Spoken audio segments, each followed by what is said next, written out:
It's a happy new year, or at least that's what we should be saying at this point of the year, even though we are halfway through the month. But it's not so happy for many individuals and families that have been affected by the very latest cases of abductions, recent cases. And we have one in the last few hours. That's what we're going to use as an entry point.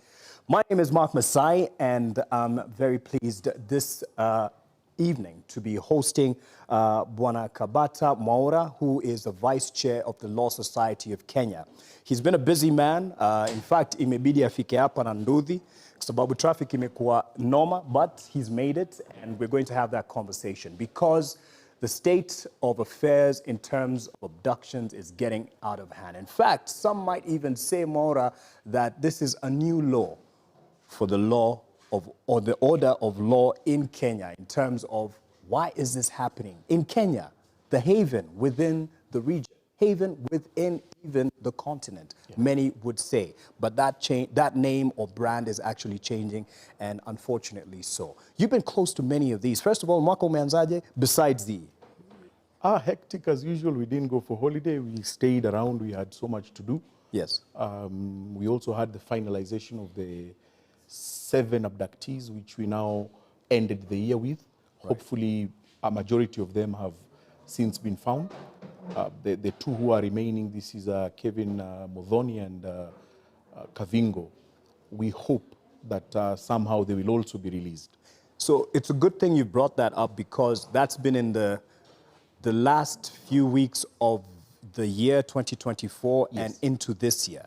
Yes. And many have been saying it's 7 abducted, 6 have been, reunited with their families, but you actually given us a different update there. Yes. Yes. So we have 5 who have been reunited with their families? Yes. And of which we are now taking statements today and to report back to the court using the auspices of the Kenya National Commission on Human Rights as well as the Independent Police Oversight Authority. Yes. Part of the orders, the cumulative orders that Justice Mwaura had issued were that when these persons are found, then they ought to have been taken to IPOA, or Kenya National Commission on Human Rights, and then LSK will oversee the statement recordings for purposes of now bringing the statements to court. Yes. For the court to act as a quasi-investigatorial and quasi-inquisitorial body to first of all understand what is happening.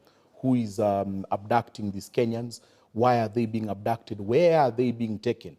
Yes. And of key importance, how are they being tracked?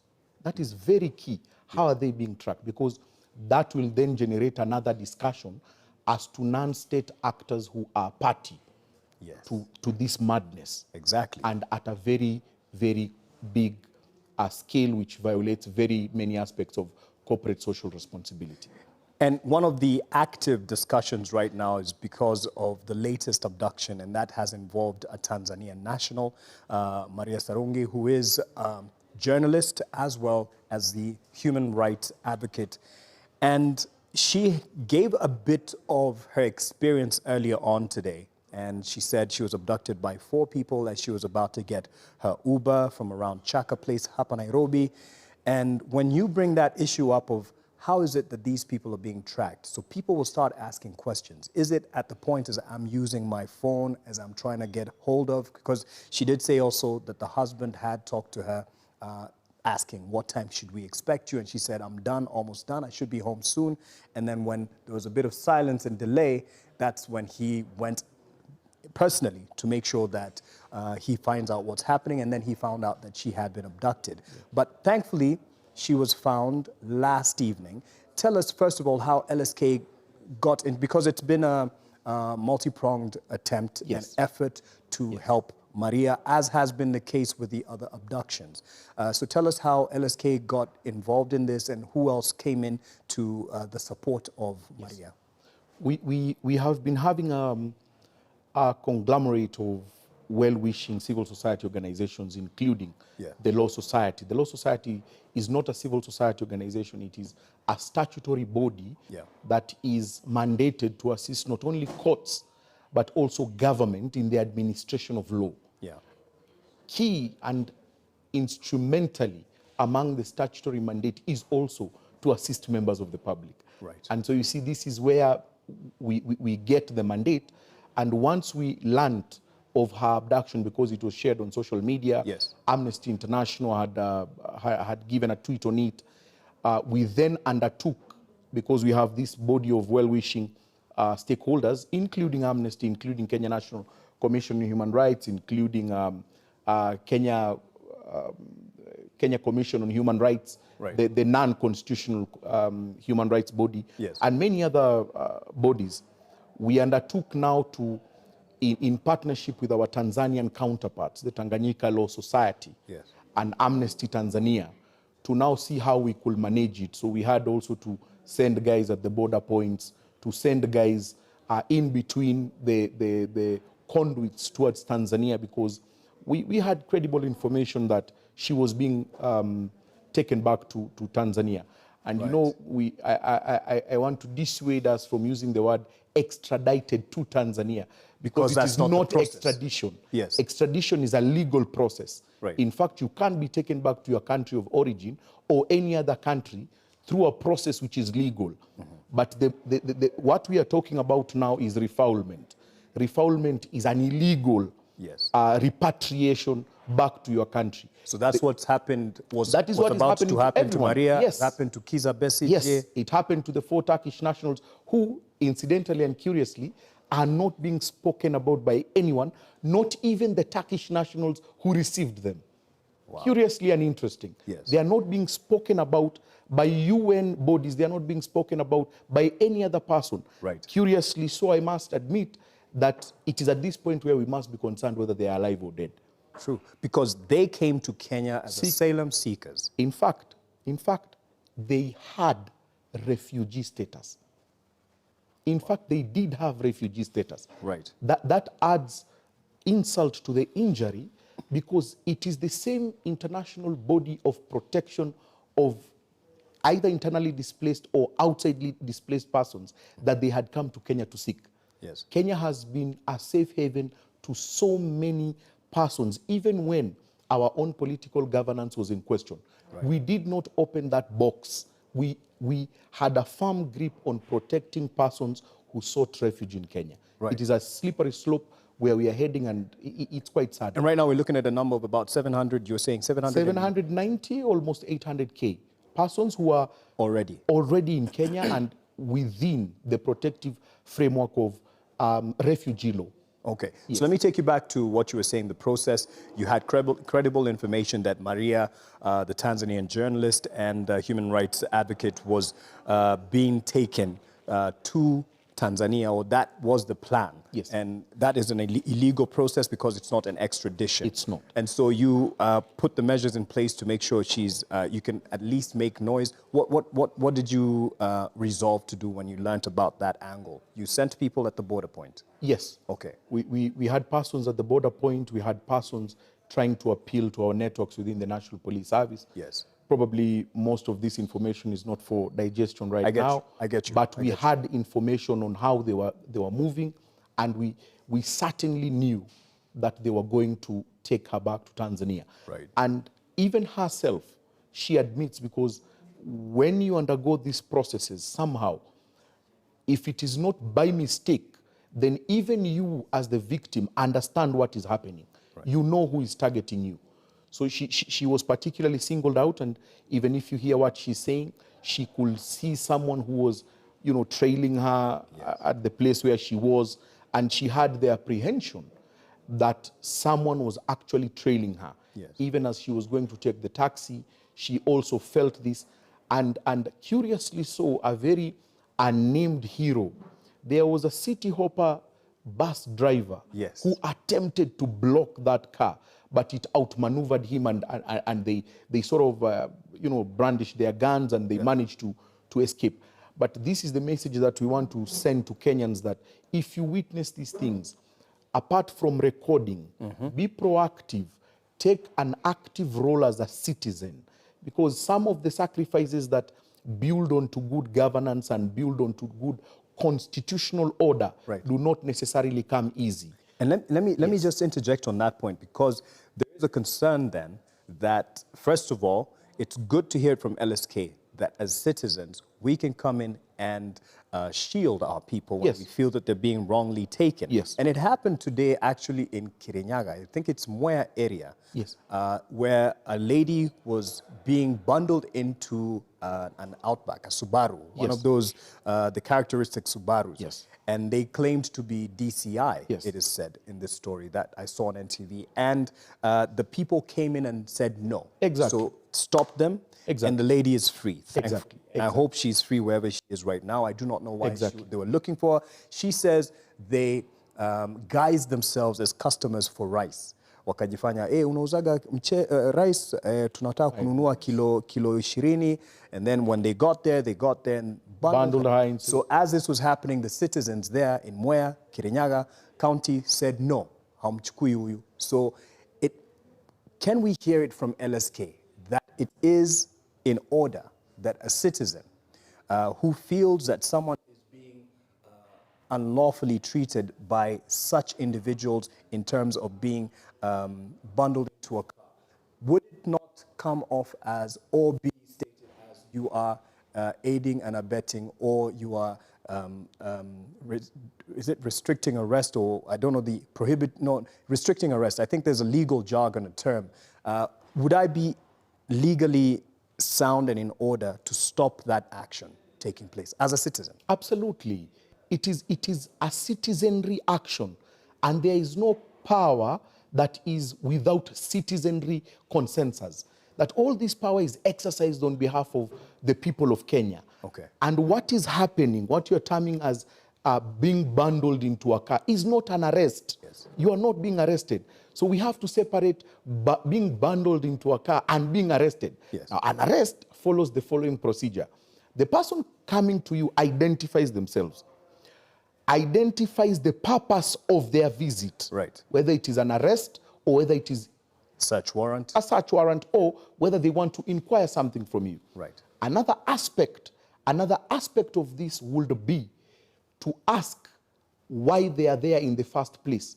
And so the question that we ought to pose is to differentiate the mechanisms of what is happening.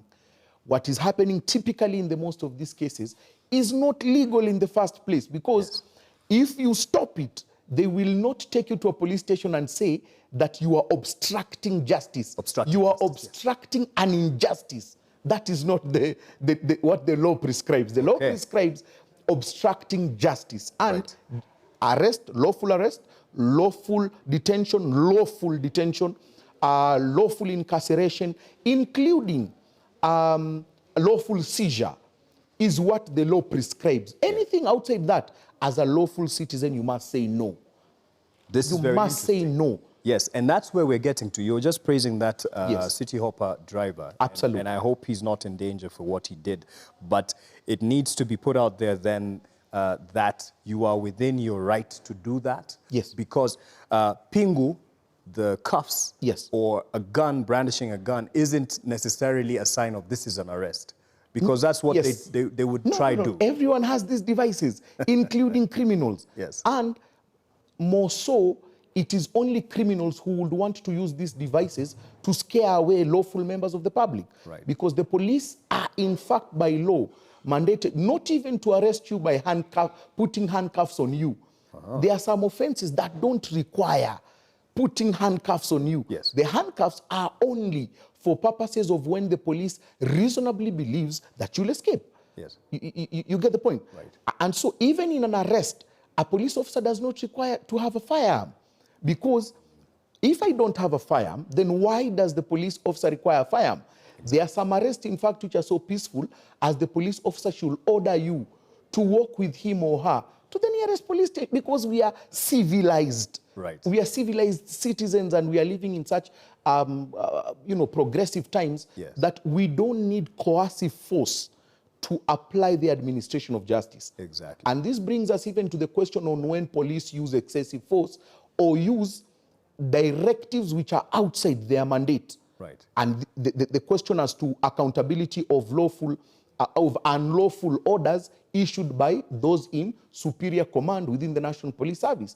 And we've seen the case that was filed by Kenya Commission on Human Rights, as well as the Law Society of Kenya, that held the former outgoing, the second former outgoing Inspector General of Police, Koome, personally liable for acts of his juniors in the chain of command. Right. And it says that for their actions or inactions, he will bear the responsibility personally, not as an office, because some of these acts are not to the office, they are to the holder.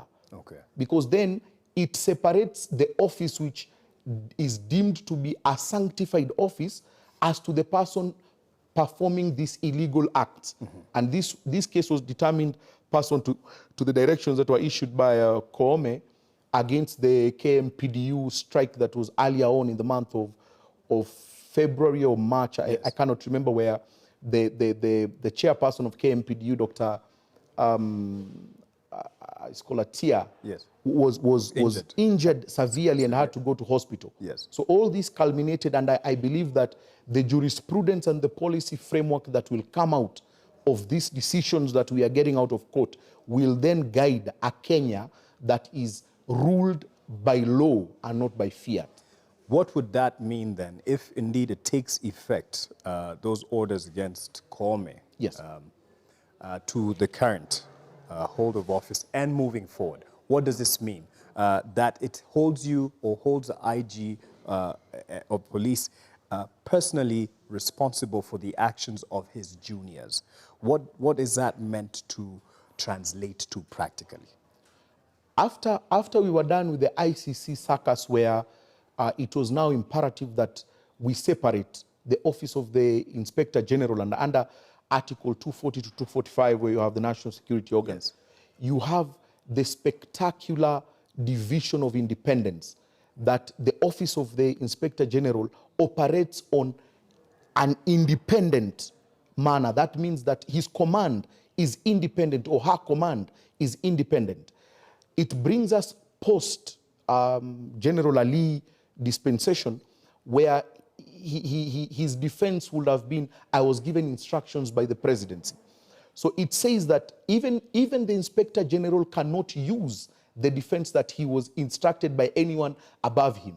And it separates the issues even with the prosecutorial bodies, that it says any instruction given must be in writing. Right. Any instruction given to the Inspector General must be in writing, meaning that it only goes to show it is for purposes of proof, to prove that this decision was made not by my office independently, but I was being directed by other security organs or other heads of security organs in a multi-sectoral or multi-force disciplinary project. Yes. But in the going forward, we will have a Kenya where the national, they are not called forces, they are called services. Yes. The national security services will be operating within the law and in respect of the law. Okay. So that the law is curated to act for the people of Kenya. Okay. So if they will be acting for the law, then it means they will be acting for the people of Kenya. All right. Yes. Let me draw back to the case concerning Maria Yes. of Tanzania, who's now free, thankfully, after that ordeal, having been abducted by 4 masked men, she describes them. And she has said, in her interpretation of the events, and based on, of course, her work as a human rights advocate and her critical stance against the Tanzanian government, that there had to be some collaboration with the authorities in Tanzania for what happened to have taken place.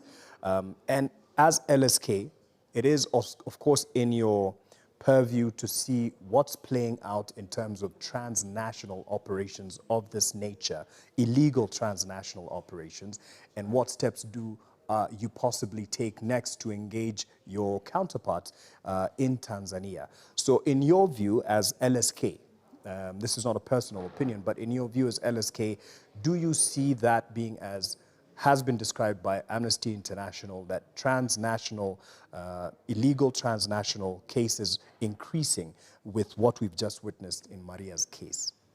Absolutely. Yeah. It's not an isolated case, and we are happy that this case has highlighted a trend. And the beauty about it is Maria is such a notorious political figure in Tanzania that some UN bodies had to speak about it yesterday and today.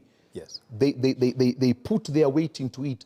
I say this because they had been silent before Maria's case. And you see, with Maria's case, it just goes to prove that, in fact, there is a cabal within the East African region that has now risen, whether you call it the axis of evil, that their partnership is hell-bent on flaunting not only their domestic laws, but also regional. Regional, at a regional level where we call it the East African, as well as the sub-regional, which goes on to other bodies, in the West, up in the North, and also in the South, COMESA. What we are saying is that they particularly had the ability to identify her, they had the ability to track her, they had the ability to abduct her, and they had the ability to stay with her for over 5 hours. Goes on to say that they had a car which was registered in Kenyan, plates. They were speaking to persons both in Kenya and outside Kenya. So it means the arrangement was being done in Kenya as well as persons outside Kenya. And when I say persons outside Kenya, Mark, I want you to understand that it is Tanzania. And that the direction that they were heading for was Tanzania. Had they not found the baggage and the burden of, the various roadblocks that were now being erected, the conundrum of getting to the border, not being able to pass, and also the spirit, the fighting spirit that Maria has. Maria did not give up. And even as she was getting tired and tired, she did not give up. And this is the spirit that we witnessed even yesterday, that even other Kenyans had attempted to, stop these ongoings, and there was a lot of furor on the online platforms. It was not business as usual, let's just say that. And so even as they were, hell-bent or determined on accomplishing their ill-mannered project, they found a resistance both in terms of communication, logistics, and even the spirit. And so they had to let her go. And it would have been a diplomatic nightmare based on the attention that it has drawn. So what, in your view, really was the biggest hurdle for them? And this is, look at it as treating it as a case for the future, so that we can know what to go for to protect anyone who would come in under these circumstances. Was it the noise that was being made collectively online, which gets attention? Was it the involvement of international voices and alliances?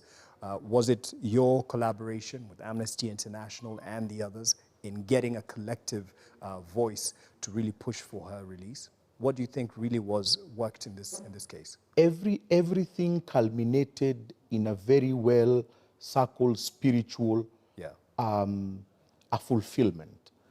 Both the effort that was put on social media, the effort that was put on our stakeholders, because there are some stakeholders that we deal with, and there was a persistent commitment which we feel that they saw the logic. Also our partners at the border, across the border, the Tanganyika Law Society, various UN bodies, both in Kenya and outside Kenya. Curiously, Kenya is turning out to have the biggest hub of UN-affiliated bodies amidst the violations of human rights that are continually being perpetuated by the state of Kenya. And it only goes to speak that this was a particular unique case, because if you remember what happened to Kiza Besigye, who was abducted in the same fashion along the very road where we are recording, the border in which he was crossed at Busia is farther than any Tanzanian border in Nairobi. And so the shortest time possible, they were unable to get out, possibly even of Nairobi County, and were just loitering with our sister Maria in Nairobi, just looking for a way in which they could be able to get her out. But It was impossible for them to get out. Right. And, by grace and by spirit of belief, they somehow just got tired and had to let her go. Probably they detained most of our communication devices. Yeah. And in fact, that brings us even to the intervention of asking how these people are tracked. Yes. And who is assisting these abductors to abduct them. There is a key focus on good governance and the principles of good governance, especially on corporate outfits. Yes. And this brings to the fore the technological advancements that are being put in place to ensure that you can't be tracked, Mark. Right. They can actually isolate you in this building and know which floor you are on. Yeah. And even though we have all devices here, they can isolate yours alone so that ours are pinged on dummy cell towers, but only yours is the genuine one, and that is how they will track you. And it is a pity because we subscribe to this giant telecos with our own hard money. Yes. They get tax reliefs out of our own hard money, but then they still use the same to right. perpetuate human rights violations. Could we borrow now from our neighbors of Uganda with Kizza Besige's case? I believe you were also following through in terms of with your counterparts. Yes, in Uganda. In Uganda. Yes. What's the very latest then? And it's a bit more complicated there in that case. But for Kizza Besige, the opposition leader in Uganda, he's been in custody for, I think it's going to, since November. Yes. So it's probably going into the second month right now. So what, in terms of your follow-through with LSK and your counterparts, what's the very latest there? Curiously so, even with our senior counsel and good colleague who we have been actively participating in the abduction cases, this is senior counsel Martha Karua. Even when she was permitted the temporary permit to practice in Uganda, the tribunal there has affirmed itself as a military court. And so it is using procedures that are not even lawful within the cardinal meaning of constitutional reading. Yes. And even though Uganda's constitution may not be as progressive as the Kenyan constitution, it does not permit for the flaunting of basic fundamental human rights such as the right to a fair hearing. Yeah. A fair hearing, it is a right that cannot be abrogated. It cannot be limited, because without a fair hearing, then it means the dispute resolution platform has already taken a wrong stand, that it is starting from a point of disadvantage to the person who is actually being investigated or being prosecuted. And Uganda is also, it's prone to human rights violations. Their democratic and governance institutions are not as progressive as we may think. Yeah. And so the challenge is, the difference between the two is Besige's wars are convoluted. The process is unknown. The documentation of proceedings are controlled by government, friendly media. And so it is hard to get a proper position, not unless you now get a debrief from counsel. There was a counsel representing Besige who was then also thrown into the docks with his client. And so it is convoluted, it is extremely messy, and it should not be so. But you will remember that there are so many things that are happening right now. Uganda is going to elections, I think, in 2026. Same as Tanzania. Tanzania is going in, the first preliminaries in 2025. Yes. And so there is a lot of compromise that will be happening, because Kenya will need the support of its neighboring, especially its neighboring countries, because these are home partners in its bid, both at the United Nations Council as well as the African Union Commission chair. Yes. And this is why Right Honorable Raila Amolo Odinga will not speak about the abductions, will not speak. Right now it is see no evil, hear no evil, because he also will be part of the benefit in terms of the arrangement within the regional framework, especially now the recent attempts on Maria. You're onto something that I want to then follow through. It was actually meant for the last part. But do you miss the active opposition as LSK?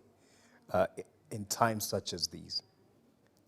The role it played, at least. The true, right now, and yes, indeed, but the right opposition right now is the people of Kenya. And the people of Kenya will exercise that oversight through, they say, through their represented, elected representatives or through themselves directly. Yes. And the Law Society is one of those platforms that can be utilized under the law to actually act as an oversight when all other oversight mechanisms have failed. The beauty about the Law Society is that it is not nominated, it is not elected, it is a membership organization that works within a people-centered. Our main clients are the people of Kenya, both at a private as well as a public level. We get instruction day and day mark. We wake up in the morning and talk to the people of Kenya. Right. They say, please, can you handle this transaction for me?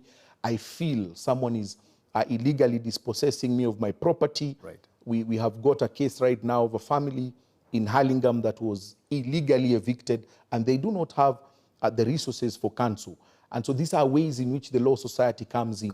The Law Society assesses your case, assigns it to one of our colleagues, who then handles it for you, and then we meet the legal costs of what our member will want from the Law Society, which is usually a peppercorn, a fee across all cases that we handle. And in all honesty, and I believe the people have you to thank in terms of standing in the gap, because as you've said right now, the person that has been the figurehead of opposition in Kenya, Raila Odinga, is at a stance and a mode of hear no evil, see no evil, because of his interest in the African Union chairman position. Yes. And so as we're speaking about Tanzania, which are getting into elections, and Uganda, and then we are coming in 2027, are you worried with this trend? It started now.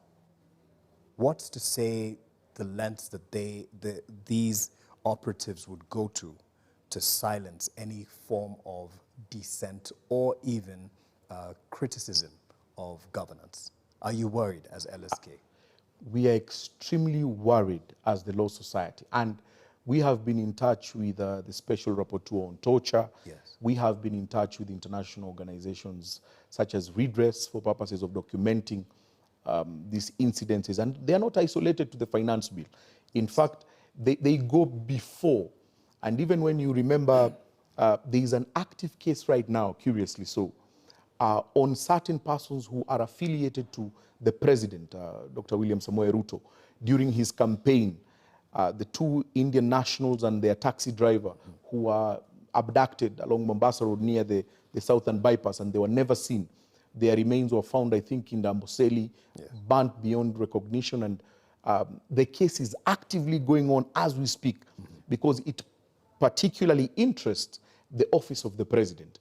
And then now we see, post that, there were the bodies that were being found in Siaya, disappearing persons. It's not a trend that started now, but it is increasing at an alarming rate. Right. And so it was rare to see Kenyans filming, whether clandestinely or openly, persons being abducted on our roads on a day-to-day and being found in different parts of the country after, being tortured.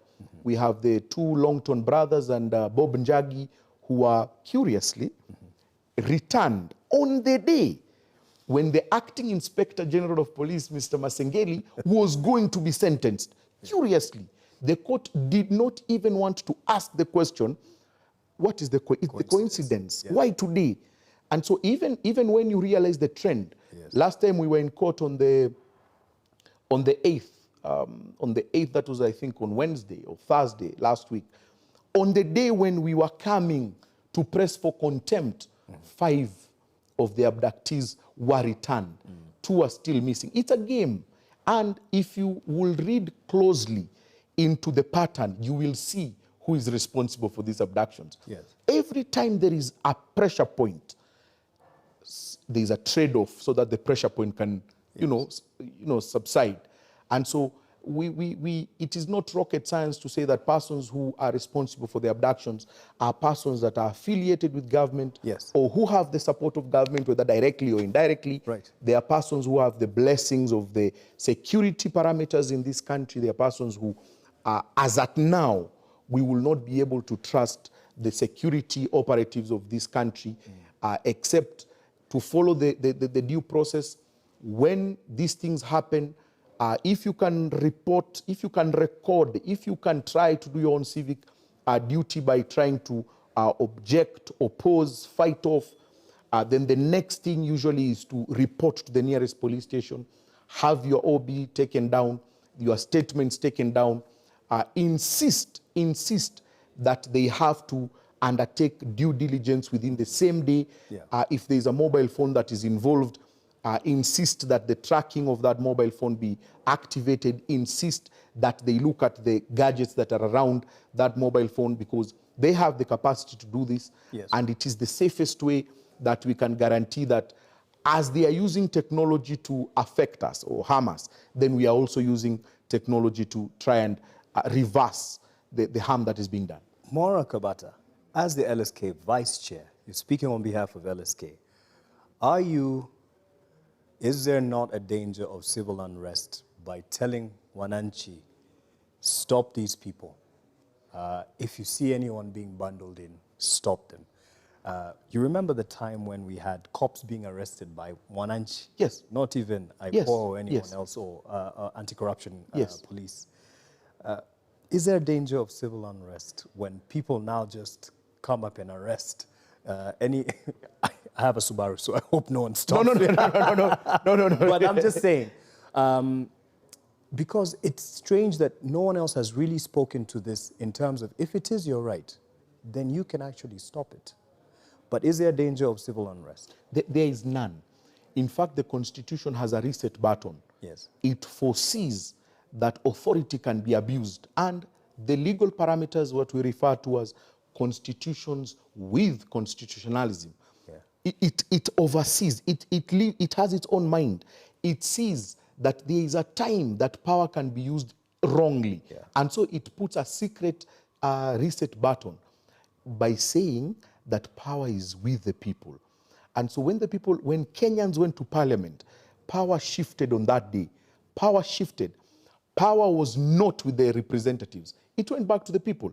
And the bravado of a strong president talking at night and a reconciliatory president talking the following day was neither here nor there. The real power is not in the National Police Service. The real power is with the people, as you rightfully say. That even at one time, we had Kenyans arresting National Police Service traffic officers.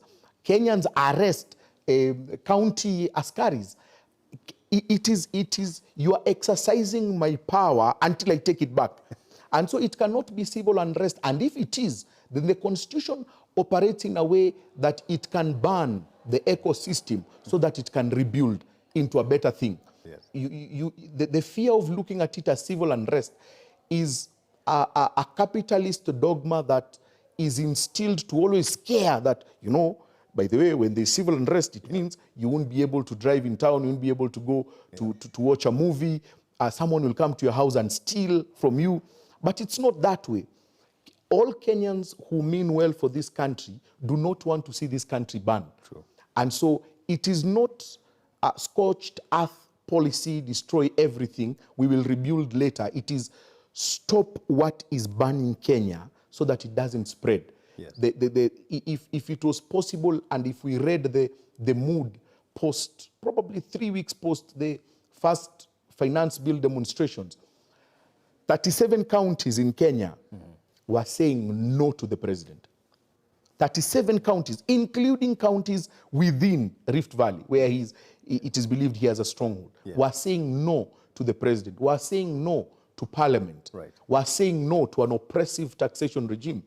And so it means deep down as Kenyans, we actually know what our problems are, and we know that our ethnic, cocoons, our tribal formations, our race affiliations do not inform our collective mantra. Our collective mantra is wanting to see a Kenya that works for all of us. That's very interesting, and I hope many people hear this, not just here in Kenya, but within the region. Of course, we know how different governments respond to any form of pushback, but it is necessary in some instances. Let's go to someone you've mentioned, that is the president. And a couple of weeks ago, within the last 2 weeks, he did say on the same stage while with opposition leader Raila Odinga that the government will stop the abductions.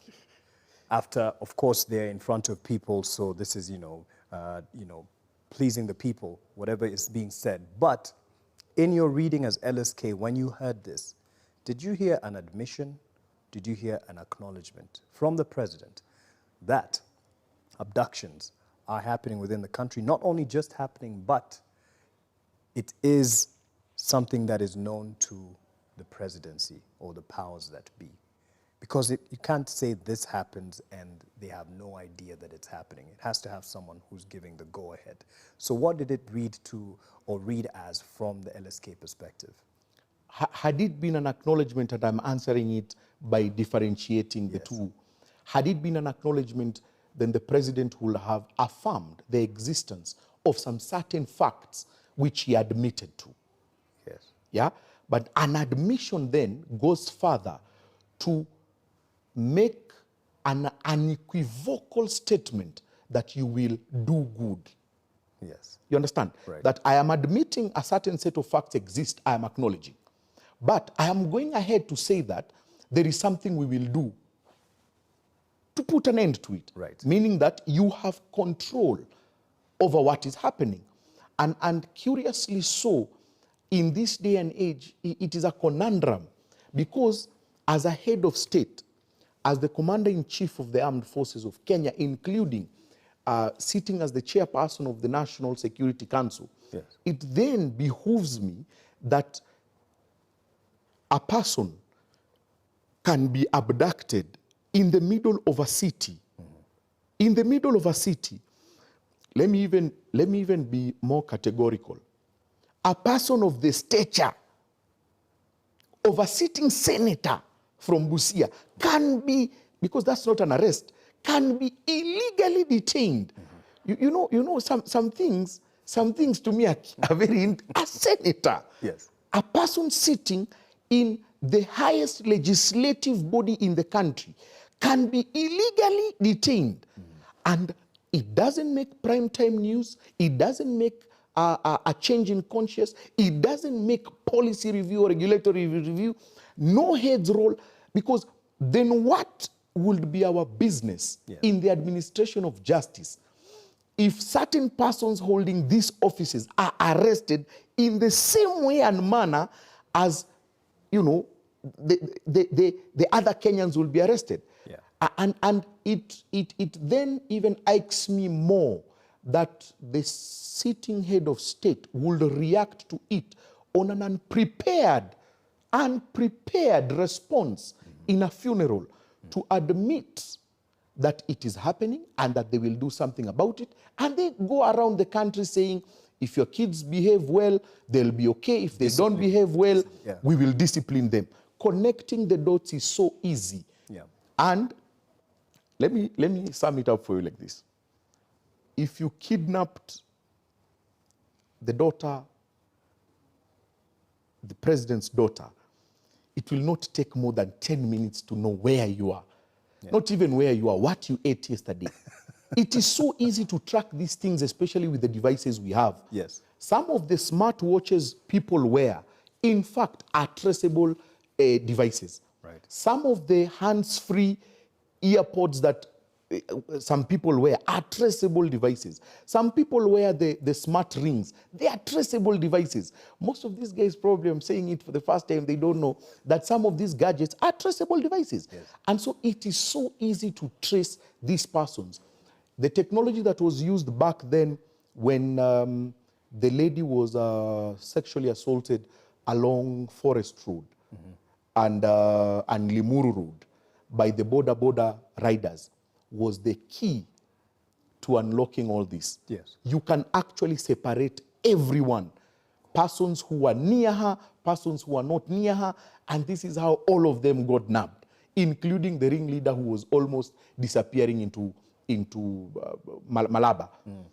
And so it is possible with a president or a governance structure that is willing to work for the people, it is possible to use not only laws, but also technology to better the way our environment and how we intend to live our lives are. Speaking of, possible to look around and to track or follow and manage, there is now the pushback because, yes, you've spoken about, they're urging parents, could you take good care of your children, raise them up in good, ethos and morals so that they don't misuse online platforms for what they're doing. And then you hear from the Interior Ministry representatives with saying they will, what if we go to court and now ask the judge, will it be the magistrate, will it be okay, this is CS Murkomen, will it be okay that someone puts a picture of you in a coffin and we now spread it as, a norm, as a pushback. And speaking to then them looking into our use of social media and freedom of expression. How do you read that and how did you respond to that when you heard this being said by such high officers in the land? Is there a person who was ridiculed more than Moi, President Moi, now deceased? Is there a person who was ridiculed more than Kibaki, President Kibaki, now deceased? Is there a person who was ridiculed more than Uhuru, and he's still alive? In fact, the same people who are saying that persons need to be disciplined, please go back to history and see their role in expressing themselves. They had the opportunity to express themselves against the very head of states as at that time. What is his name? The ODM blogger who is now MCA, Alai. Yeah, yes. There is the Alai case that outlines parameters in which someone can express themselves and puts a caution on those who hold public office against criticism. It doesn't say positive criticism because critique is critique. Yes. And in a very, very developed jurisdictions, in fact, freedom of expression is actually out of hand, but it is still permissible. Yes. Because you cannot say that you have to operate within the confines of moral apathy or what we reasonably believe to be what can be said. What one person believes to be critique is not what the next person believes to be critique. Yes. I am seeing right now there are AI bots that are actually able to take a picture and turn it into a video. Yep. And I've seen some that are completely, in my own perspective, preposterous, including extremely insultive, because it depicts someone to, be of a sexual orientation that is in the singular. True. But I have to allow it to be said because it is what someone is expressing. And as a person who holds public office, then you have to look beyond this. Uhuru Muigai Kenyatta, his mother was insulted on public radio. Governor Mombasa, his father's resting place, final resting place, there's a guy who set it on fire. I mean, what goes beyond personal attacks? You cannot be expressing yourself by burning my father's lasting, place of rest. True. You cannot insult my mother over something that we are differing with you. But you see, you're holding public office and people are entitled to take a swipe at you, including a swipe at persons who are close to you, because that's how freedom of expression is supposed to work. If you're not getting hurt by what I'm saying, then I have to bring in some people who will make you feel the pinch. And when you live in a democratic space and you know what is right, you have to have the skin to look beyond it. You have to have the skin to look beyond it. Several times the president has been on TV insulting people. Yeah. We are still here. Several times persons who are affiliated to the opposition have been insulting the president. They are still here. These are innocent Kenyans expressing themselves, whether by using caricature or by using AI or by using social media in terms of expression. It will we will get to a point where we will have to stomach all this and soldier on to build a new Kenya, right, where it will be possible to say anything you want as long as it borders within the confines of the law, because you know now, once you probably include something which is false, yes, and which tends to injure someone's reputation, then there is a law that can deal with you on that end. There is a law that can turn it to criminal in terms of the communication laws, the Kenya Amendment Communications Act. But in terms of the general speech that is deemed to be within the confines of freedom of expression, then the limit, in fact, in my own understanding, because I've done causes along the right to freedom of expression, is you will find that there is no limit. In fact, anything can go. Anything can go, man. So LSK commits to protect that Absolutely, sanctity absolutely. at whatever attempt the government will try to. Absolutely. We have done it before. We have challenged various legislative proposals that seek to stop or curtail the freedom of expression, including even freedom of movement of people in Kenya. The LSK was in court on that. And so because we are bound by the law to do certain things, then the Law Society is not doing it because we are opposed to government. In fact, we are helping government in the administration of law and justice. Okay. Yes. It's good to hear that, because it is, whenever you hear something being put out there in a public space, it probably is also being worked on privately to be introduced, whether in court and to challenge the status quo. Bring us up to date in terms of the two cases that you mentioned. So there were 7 abducted in the last month or so. Late last year, early this year, the case still ongoing in terms of the search for them. 2 are missing. So what happens for these 2? We filed the first constitutional petition seeking the return of the 6 Kenyans who were abducted between the 22nd of December. Yes. And we filed it on the 26th of December. It was a Christmas period. There's a lot that was going on at that time. Our application and petition were scheduled for directions on the 30th of December. We got orders.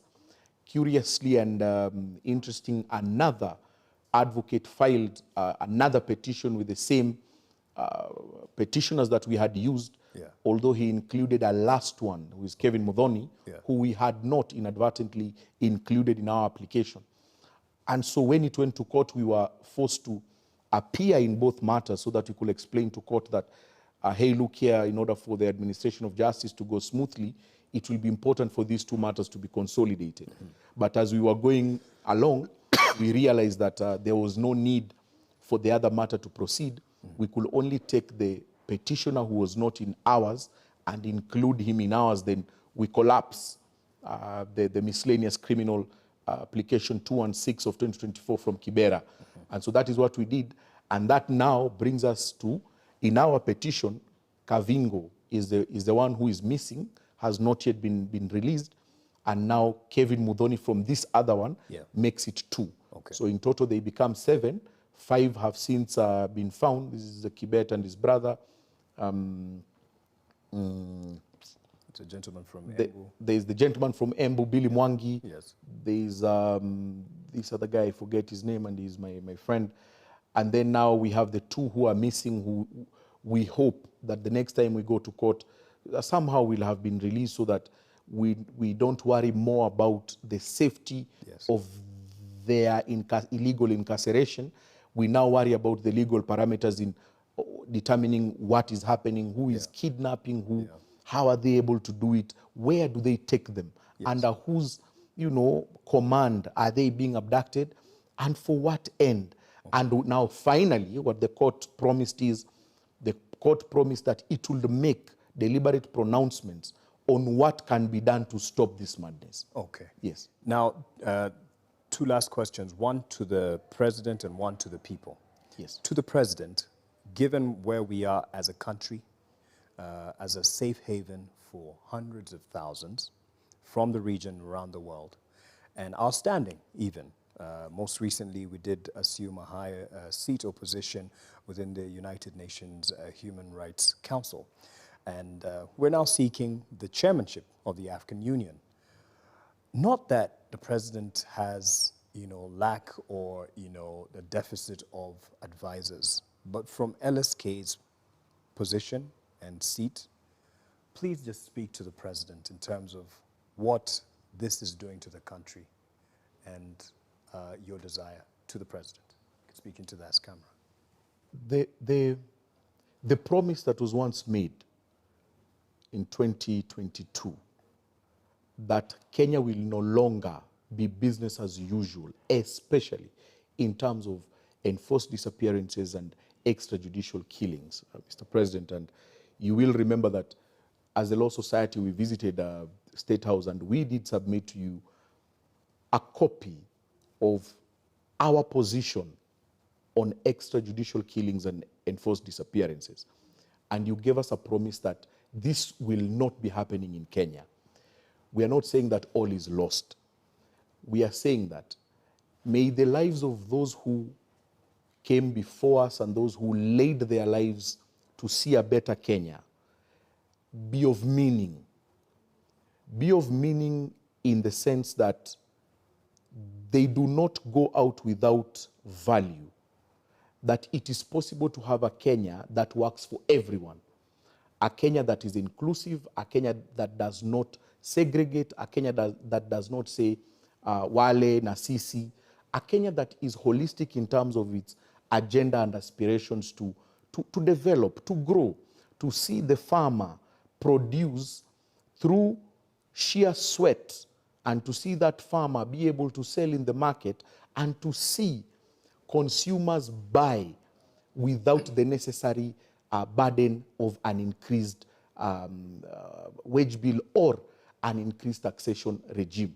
It is possible to have a parliament that works for its own people. It is possible to have a judiciary that is working in terms of the justice sector. And it is possible to have an executive that is implementing policies to see a better Kenya. We are not, importantly so, Mr. President, we will all live here dead. There is that guarantee that none of us is living here alive, including all of us, even in this studio.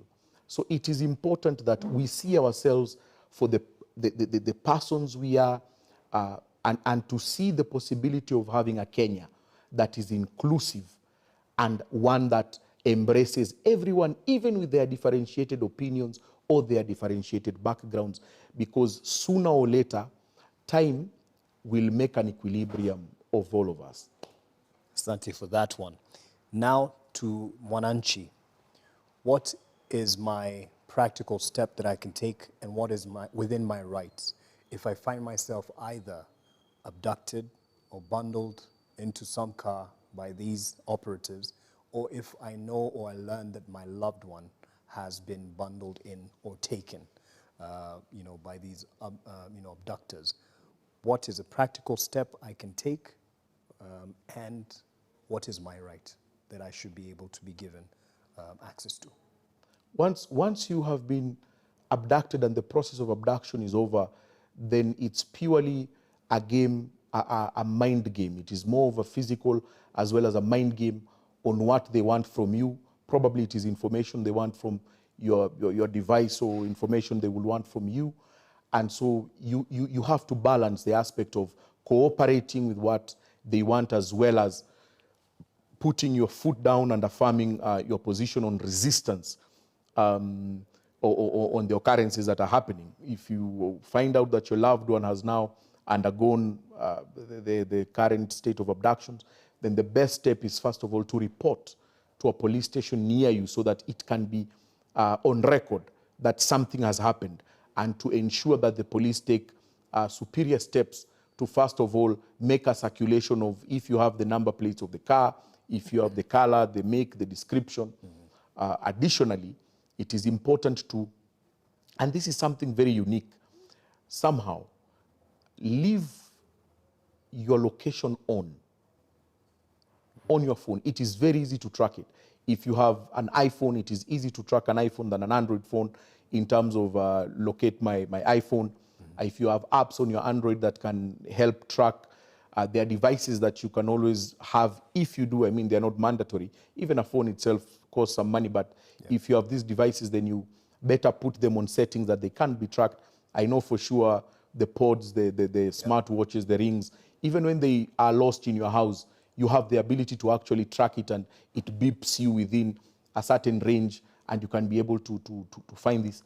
Importantly, reach out to the Kenya National Commission on Human Rights, reach out to the Law Society of Kenya, reach out to Amnesty International, reach out to the Kenya Commission on Human Rights, reach out to all these well-wishing organizations, Amnesty, if I did not mention it, because they mean well, and we have the wherewithal to work with our partners who can ensure that somehow, even though we will not be able to locate you, we will be able to find out various aspects as to your disappearance. Why have you been abducted? Because sometimes, if not all the times, there is usually a reason behind the abduction, and who has abducted you, and what is the motive.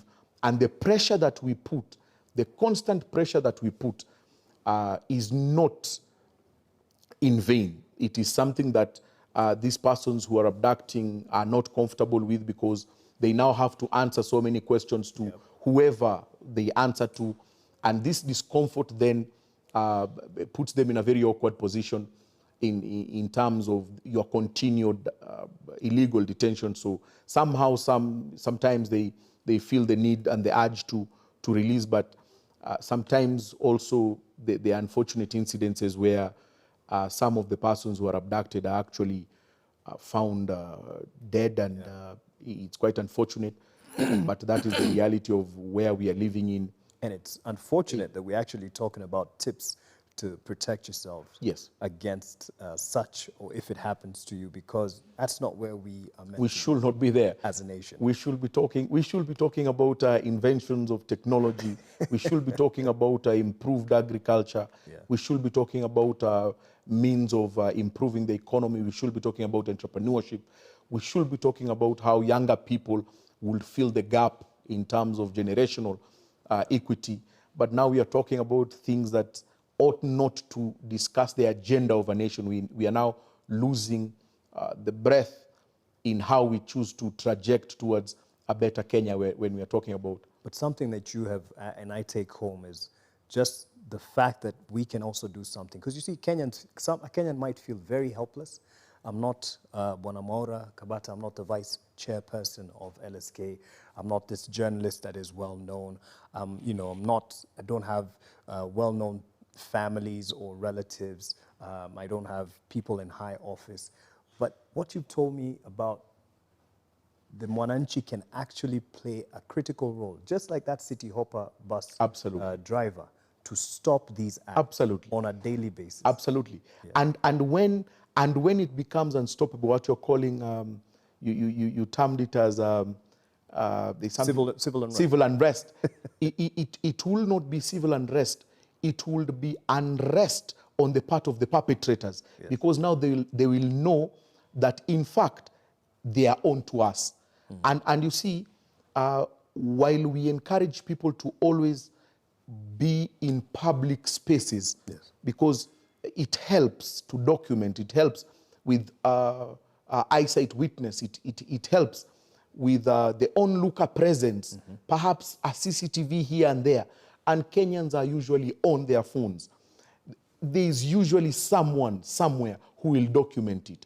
And this creates a very good nexus, because there is a possibility that someone may pull out an image of one of these persons and be able to reconstitute and, you know, repatch a visual identity of a person. We start from there. We ask hard questions. We ask questions on how can this happen? Who are these people? How are they able to do this? And this is the point I'm making, that we need to use technology now to reverse the aspects of what we are undergoing. And then it will be possible that over time these cases will reduce, and then we can have a more progressive discussion as to what was happening, because it doesn't need to go untold.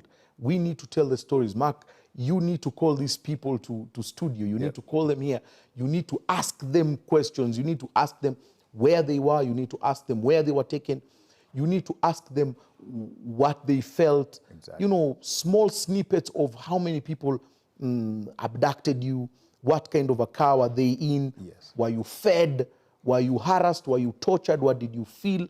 Where were you released? Because these are stories that I cannot tell as Mwaura Kabata. True. The few phone calls I get at night, of persons trying to intimidate me, trying to find my location, is a small sacrifice I have to pay. Yeah. But it's not the same as the experience of a person who has been abducted, who has undergone, these treacherous, inhuman conditions of torture, of cruel and degrading treatment at the hands of these merciless individuals who run with the blessings of the state. Of course, we will pursue that. We respect the time and space that they normally ask for after an ordeal. And say, yes, for the psychosocial healing. It's normally quite traumatic to them. But this is something that we would definitely follow through, and it's people that are in touch with you and would work in collaboration with you just to give them, that confidence that it's all being treated professionally and for their advantage. Of course, some people just run for these interviews so that they can get clickbait and views. That's not the point. There's a life after that interview, and when you don't really think about that, the effect after the interview that the grant and you have all these views and their life is affected, their loved ones are affected, they cannot sleep. Absolutely. You have to take responsibility for that. But we will follow through on that. There's one question I'd be unprofessional not to pursue, and I forgot, and I apologies for this, but finally, the petition that Kenyans have signed that the ICC look into this, the International Criminal Court look into the cases of abduction. I don't know if the word is locus standi or if it, let me just say, would it be consequential or inconsequential? Can this lead to something to stop? As far as it is practically possible, if the internal mechanisms in Kenya cannot offer, then the ICC can label it as a situation. Remember, the Kenyan cases were never closed per se, they were discontinued. They were discontinued because of evidentiary matter. There was no point of moving forward with them. But the situation in Kenya can still be the subject of an ICC-led investigation. And the petitions have been signed by a majority of persons. Some of the incidences happening in Kenya form the basis of crimes under the Rome Statute. These include murder, enforced disappearance, includes forceful deportation, and transfer of persons.